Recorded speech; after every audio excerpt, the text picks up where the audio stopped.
നാടിനെ ആകെയും തകർത്ത ഉരുൾപൊട്ടലിന്റെ ഓർമ്മയിൽ നിന്നും ഇനിയും മോചിതരായിട്ടില്ല ചൂരൽമല നിവാസികൾ. എല്ലാം നഷ്ടപ്പെട്ട ആ ദുരന്ത ദിനത്തെക്കുറിച്ച് സംസാരിക്കുകയാണ് പ്രദേശവാസിയായ രാജേന്ദ്രൻ.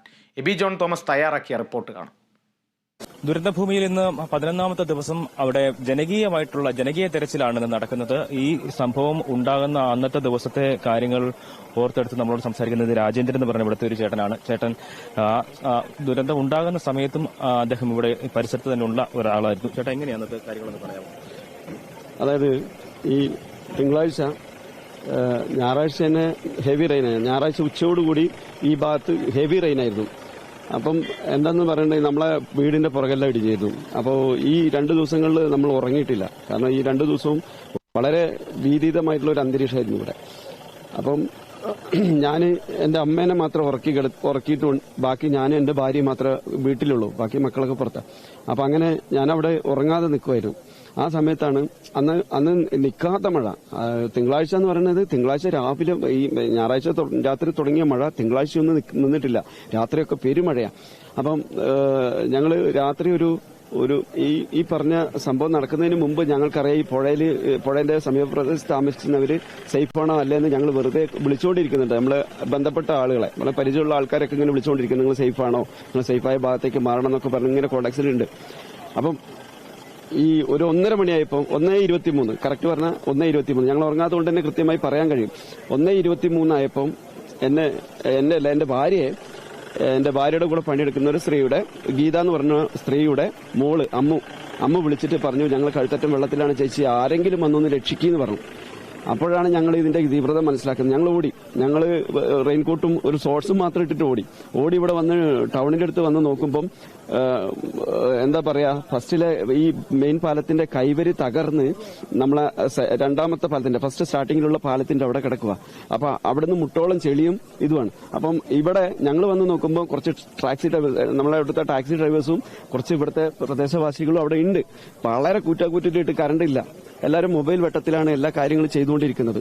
അപ്പം ഇപ്പുറത്ത് നോക്കുമ്പോൾ അലർച്ച, അതായത് ടൗണിന്റെ ഇടതുവശത്തേക്ക് അവിടെ നിന്ന് ഇങ്ങോട്ട് വരുമ്പോൾ ടൗണിന്റെ ഇടതുവശത്ത് ഭയങ്കര അലർച്ചയും കരച്ചിലും കേൾക്കുന്നുണ്ട്. അപ്പൊ ഇവരെന്ത് ചെയ്തു, ഞങ്ങളെ രക്ഷപ്പെടുത്താൻ പോകുന്ന വഴി ദുർഘടമാണ്, അങ്ങോട്ട് കടക്കാൻ കഴിയില്ല. കാരണം അതിനു മുമ്പ് തന്നെ ഈ പുഴ, ഈ ഇതിലെ ഒഴുകുന്ന പുഴ, അതായത് നമ്മൾ സാധാരണ ഒഴുകിക്കൊണ്ടിരിക്കുന്ന പുഴ പള്ളിയുടെ അപ്പുറത്ത് കൂടി ഒഴുകാൻ തുടങ്ങിയിരിക്കുന്നു. പള്ളിയുടെയും ഈ ടൗണിന്റെ ഒരു ഭാഗത്തിന്റെ ഇടയിലൂടെ ഒഴുകിയിട്ടാണ് അവിടെ എത്തിയിരിക്കുന്നത്. അപ്പോൾ ഈ പാലം ഓവർഫ്ലോ ആയ പാലമൊക്കെ തകർന്നിരിക്കുകയാണ് നമുക്ക് ഏകദേശം മനസ്സിലായി. അപ്പോൾ അതിന്റെ രൂക്ഷത അവിടെ തന്നെ നമുക്ക് മനസ്സിലായി.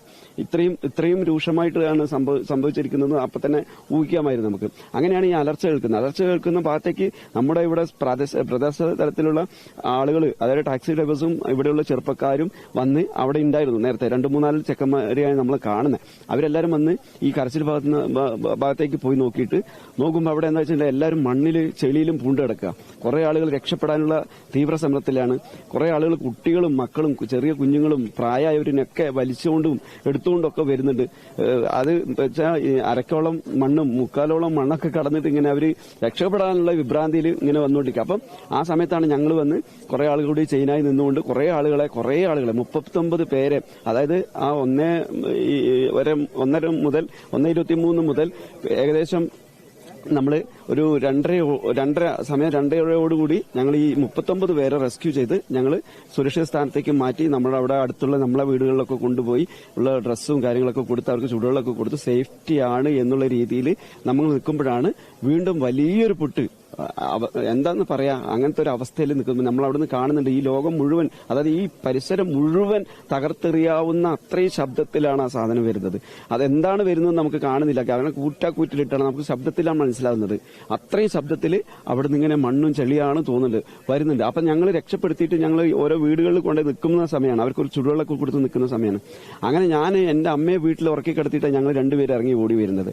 അപ്പൊ എനിക്ക് എന്റെ സംശയം എന്താ വെച്ചാൽ ഇനി എല്ലാം കൂടി വന്ന് അമ്മ മാത്രം തനിച്ച് അവിടെ മരിച്ചു പോവോ, അങ്ങനെയാണെന്നുണ്ടെങ്കിൽ ഞാനും കൂടി മരിച്ചോട്ടെ എന്ന് പറഞ്ഞ് ഞാൻ ഭാര്യനെ അവിടെ തന്നെ നിൽക്കുന്നു പറഞ്ഞ് ഞാൻ ഓടി എന്റെ വീട്ടിലേക്ക്. അത് കുറച്ച് ദൂരമേ ഉള്ളൂ. അവിടെ നിന്ന് ഓടി എന്റെ അമ്മയെ രക്ഷപ്പെടുത്തിയില്ലെങ്കിലും ഇല്ല, മരിക്കണം, ഞാൻ അമ്മയെ ഒരുമിച്ച് മരിക്കണം എന്ന് പറഞ്ഞാൽ ഞാൻ അങ്ങോട്ട് ഓടുന്നത്. അപ്പൊ അവിടെ പോയി നിൽക്കുമ്പോൾ അവിടെ പ്രശ്നങ്ങളൊന്നുമില്ല, അമ്മ സുഖമായി കടന്നുറങ്ങുന്നുണ്ട്, അമ്മ ഉറങ്ങിക്കോട്ടെ എന്ന് പറഞ്ഞ് വീണ്ടും ഞങ്ങൾക്ക് അവിടെ നിൽക്കുമ്പോൾ സമാധാനമല്ല. ഇവിടെ ഇത്രയും ആളുകൾ ഇങ്ങനെ കുടുങ്ങി കിടക്കുമ്പോൾ ഞങ്ങൾക്ക് അവിടെ കിടന്ന് ഉറങ്ങാൻ പറ്റാത്തതുകൊണ്ട് ഞങ്ങൾ വീണ്ടും ഈ ഇവിടെ ചൂരൽമല പ്രദേശത്ത് വന്ന് കഴിയുന്ന സഹായങ്ങളൊക്കെ ചെയ്തു കൊടുത്തു. പിന്നെ റെസ്ക്യൂ പ്രവർത്തകരും ആംബുലൻസും മറ്റു സൗകര്യങ്ങളൊക്കെ എവിടെ നിന്നൊക്കെയോ വന്നു. ഞാൻ വന്നപ്പോൾ തന്നെ ഞാൻ 100 വിളിച്ചിരുന്നു.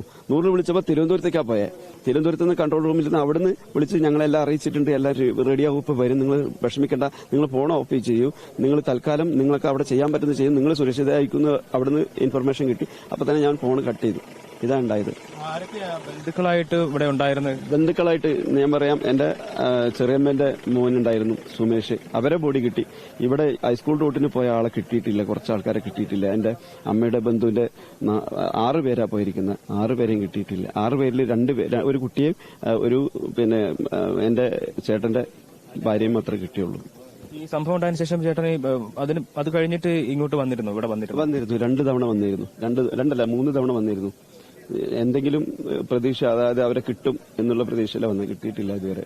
ഇന്നിപ്പോ നമ്മൾ ജനകീയമായിട്ടുള്ള തെരച്ചിൽ നടത്തുകയാണ്, എല്ലാവരെയും കൂടെ ഉൾപ്പെടുത്തിക്കൊണ്ട്. കഴിഞ്ഞ ദിവസങ്ങളിലെ പോലെ അല്ലല്ലോ, അപ്പം ഇന്നൊരു വലിയ പ്രതീക്ഷയുണ്ട്. നമുക്ക് തരാൻ പറ്റാവുന്ന മാക്സിമം എഫേർട്ട് ഇട്ട് തെരഞ്ഞിട്ട് എന്തെങ്കിലും കിട്ടും. ഇനിയിപ്പോൾ അവർ അവശിഷ്ടമെങ്കിലും കിട്ടിയാൽ DNA ടെസ്റ്റിലോ എന്തെങ്കിലും നമുക്ക് സമാധാനിക്കാനുള്ള ഒരു ഇത് കിട്ടുന്നുള്ള. എന്തായാലും ജനകീയ തെരച്ചിൽ ഇന്ന് നടക്കുകയാണ്. വലിയ പ്രതീക്ഷയിൽ തന്നെയാണ്. 11ാമത്തെ ദിവസമാണ് ദുരിതമുണ്ടായതിനു ശേഷം. എന്തായാലും വയനാടിനൊപ്പം തന്നെയാണ് ഈ നാട് മുഴുവൻ ഉള്ളത് എന്നുള്ളതിൽ ഒരു തരത്തിലുള്ള സംശയമില്ല. അത്തരത്തിൽ ആളുകൾ ഇങ്ങോട്ട് വരുന്നു, ഇവിടെ തെരച്ചിൽ നടത്തുന്നു. ഈ സങ്കടം നമ്മുടെ എല്ലാവരുടെയും സങ്കടമാണ് എന്നുള്ളത് തന്നെയാണ്. ക്യാമറ പേഴ്സൺ വിജേഷ് നെല്ലിക്കലിനൊപ്പം Aby John Thomas, Kerala vision news, Wayanad.